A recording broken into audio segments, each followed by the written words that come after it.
Hello everyone, BCS ব্লুপ্রিন্টে সবাইকে স্বাগতম জানাচ্ছি। প্রেজেন্ট গ্রাউন্ডে বিভিন্ন পরীক্ষার প্রশ্ন যদি অ্যানালাইসিস করা যায়, স্পেশাল ব্যাংকে fourth industry revolution is a hot cake. তো তারই নিমিত্তে আমরা ব্যাংকিং খাতে চতুর্থ শিল্প বিপ্লব নিয়ে আলোচনা করব। সো প্রথমে আমরা জেনে নিব চতুর্থ শিল্প বিপ্লব বা ফোর্থ ইন্ডাস্ট্রি রেভলিউশন, 4IR কি। সো আমরা এটাকে তিনটা বেসিক্যাল অ্যাসপেক্টে চিন্তা করতে পারি। First aspect is physical, second aspect is digital, and third aspect is biological. এখানে আরও অনেকগুলো বিষয়কে ইনকর্পোরেট করা যায়, সেটা হচ্ছে বিগ ডেটা, যেখানে ফোর্থ ইন্ডাস্ট্রিয়াল রেভলিউশনের মধ্যে বেসিক্যালি থাকবে উপাত্ত বিশ্লেষণ করা এবং একটা ফরকাস্ট তৈরি করা, একটা ফরসাইট যাতে আমাদের তৈরি হয় সেটাকে এনশিওর করা। এই ফোর্থ ইন্ডাস্ট্রিয়াল রেভলিউশনের মধ্যে বায়োটেক এবং 3D প্রিন্টিংও সম্পর্কযুক্ত, যেখানে চিকিৎসা এবং উৎপাদনের মধ্যে যুগান্তকারী পরিবর্তন নিয়ে আসবে কে? Fourth industrial revolution.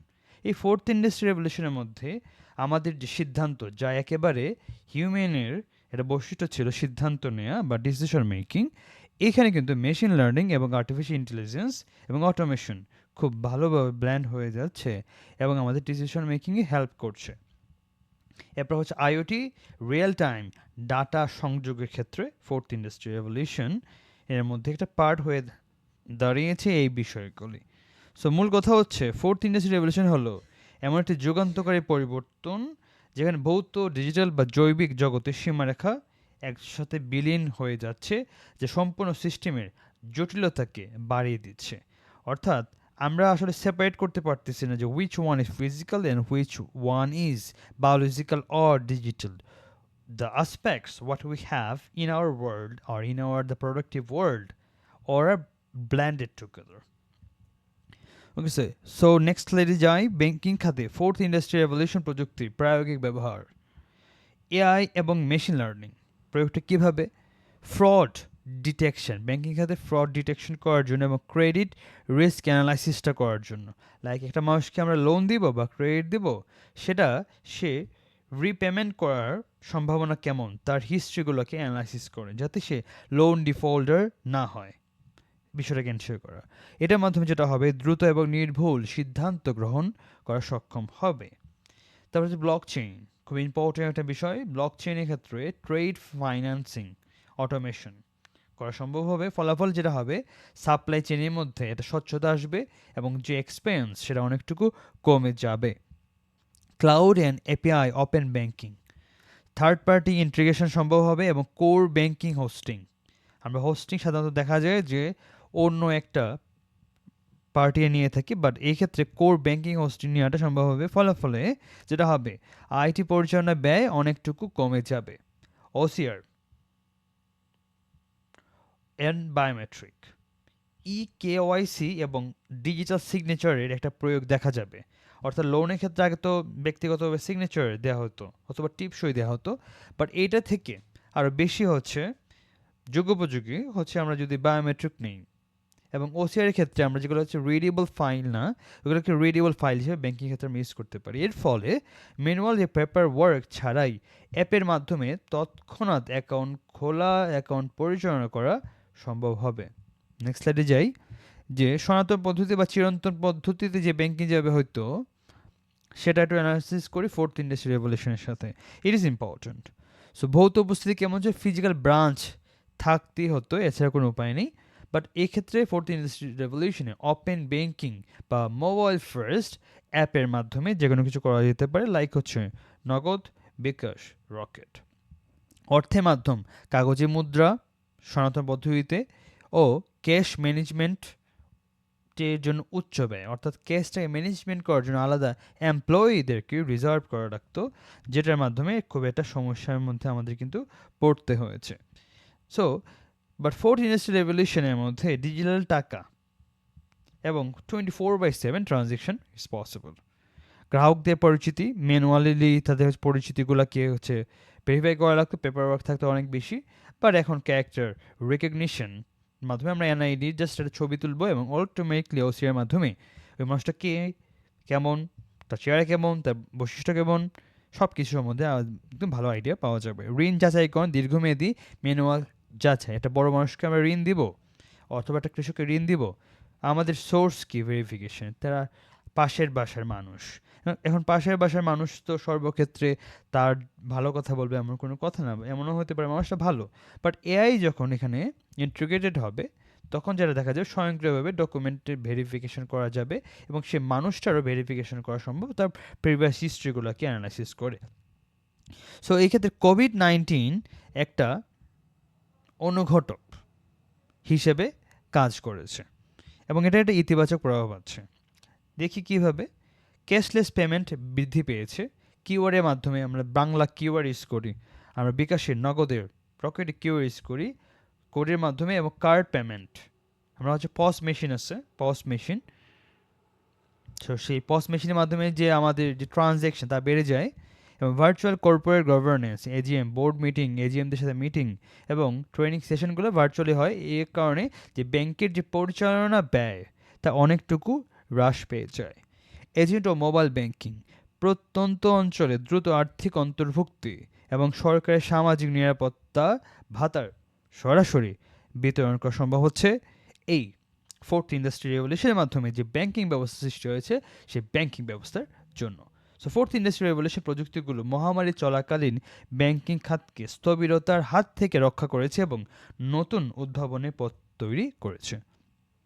বাংলাদেশের আর্থিক খাতের প্রধান চ্যালেঞ্জসমূহ যদি আমরা ব্যাখ্যা করি, no doubt about the cyber security. So ATM hacking, password চুরি তো খুব বেশি কমন হয়ে দাঁড়িয়েছে, এবং ডাটা সার্ভারের অপর্যাপ্ততা, এই ক্ষেত্রে নিরাপত্তাটা ঝুঁকি আমরা দেখতে পারি। তো এই ক্ষেত্রে আমাদেরকে অবভিয়াসলি একটা প্রুডেন্ট অ্যান্ড সাস্টেনেবল একটা চ্যালেঞ্জ মোকাবেলা আমাদের করতে হবে। দক্ষ জনশক্তির অভাব, প্রযুক্তিগত জ্ঞান সম্পন্ন কর্মীর তো খুব ঘাটতি দেখাই যায়, এবং অদক্ষ এবং স্বল্প দক্ষ কর্মীদের চাকরি হারানোর প্রবল ঝুঁকি দেখা যায়। মনস্তাত্ত্বিক 40 থেকে 50 বছর বয়সী গ্রাহক এবং কর্মীদের মধ্যে নজুক প্রযুক্তি অ্যাডাপশন, নিউ টেকনোলজি অ্যাডাপশনের ক্ষেত্রে একটা ডিনায়াল ফেজ থাকে। ওই ডিনায়াল ফেজের মধ্যে বাংলাদেশ অলরেডি আছে। যেমন বাংলাদেশের মধ্যে অনেকে মনে করে যে এআই এটা একটা আর্টিফিশিয়াল জিনিস, এটাকে আমি ইউজ করবো না, বাট সে যখন যে ডিনায়াল পর্যায়ে আছে এবং যারা এটাকে অলরেডি অ্যাডপ্ট করে ফেলছে তারা তো অলরেডি কয়েক বছর এগিয়ে গেল। So we should use the AI in the appropriate time.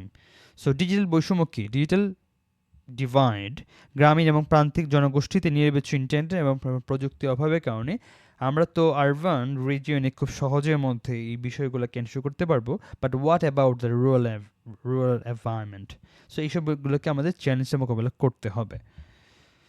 So মানব সম্পদ বা human resource, fourth industry job মার্কেটে টিকে থাকার কৌশল, গভীর প্রযুক্তিগত দক্ষতা, AI, machine learning, data analytics and কোডিংয়ের উপর গভীর জ্ঞান আমাদেরকে লাগবে। অর্থাৎ সারফেস জ্ঞানে হবে না, একদম ডিপ নলেজ লাগবে। অর্থাৎ যে কোনো একটা বিষয় আমি জানবো, খুব গভীরে গিয়ে জানবো, একবার এক্সপার্ট লেভেলে জানবো, তখন জিনিসটা মূল্য আছে। অর্থাৎ অ্যাভারেজ পার্সনদের মূল্য অনেক কমে যাবে। We have to be expertise on a particular matter. So আন্তঃবিষয়ক এবং সফটওয়্যার স্কিলস, ইমোশনাল ইন্টেলিজেন্স বা emotional quotient, critical thinking, adaptability এবং problem solving, this are most important for to sustain in the fourth industry revolution job market. So outdate হয়ে গেছে, শুধুমাত্র শিক্ষাবৃত্তি মুখস্থ ব্যবস্থা দিয়ে হবে না। ওবিএ, যা অনেক ইউনিভার্সিটিতে অলরেডি আউটকাম বেস এডুকেশন যেটা হচ্ছে অ্যাডাপ্ট করছে, এবং যা শুধু ইনপুট নয় বরং আউটপুট, শিক্ষার্থীর বাস্তব দক্ষতা কতটুকু তা মাপা হয়। সো ফোর্থ ইন্ডাস্ট্রি রেভলিউশনের ক্ষেত্রে গভর্নেন্স অ্যান্ড সিকিউরিটি খুব ইম্পর্টেন্ট একটা ম্যাটার। প্রাতিষ্ঠানিক কাঠামো, ডিজিটাল বাংলাদেশ অথরিটি ডিবিএ এবং ডিজিটাল ট্রান্সফরমেশন ক্যাবিনেট গঠন করে সাইবার নিরাপত্তা এবং পলিসি, জাতীয় পলিসি প্রণয়ন করাটা দরকার। আর্থিক সংস্কার করতে হবে, কিভাবে ক্যাশ লেনদেনে নিরুৎসাহিত করতে হবে, নির্দিষ্ট সীমার উপর চার্জ আরোপ করা, এবং বাংলাদেশের ব্যাংকে নিজস্ব ক্রিপ্টো ব্যবস্থা এবং ডিজিটাল টাকা চালু করে। এটা খুব ইম্পর্টেন্ট। আমরা আবার একটু দেখি, বলা হয়েছে ক্যাশলেস কীভাবে করা যায়। যে ক্যাশের মাধ্যমে বেশি পেমেন্ট করবে তার উপর একটা নির্দিষ্ট সীমার উপর একটা চার্জ, যেমন কেউ যদি 20,000 টাকা যদি ক্যাশে করে তাহলে সে 100 টাকা বেশি দিতে হবে। বর্তমানে কি ক্যাশলেস করলে হচ্ছে বেশি দিতে হয়, বাট ক্যাশের উপর যদি এইভাবে একটা চার্জ দেওয়া হয়, দ্যাট মিনস এই ক্ষেত্রে কিছুটা নিরুৎসাহিত হবে।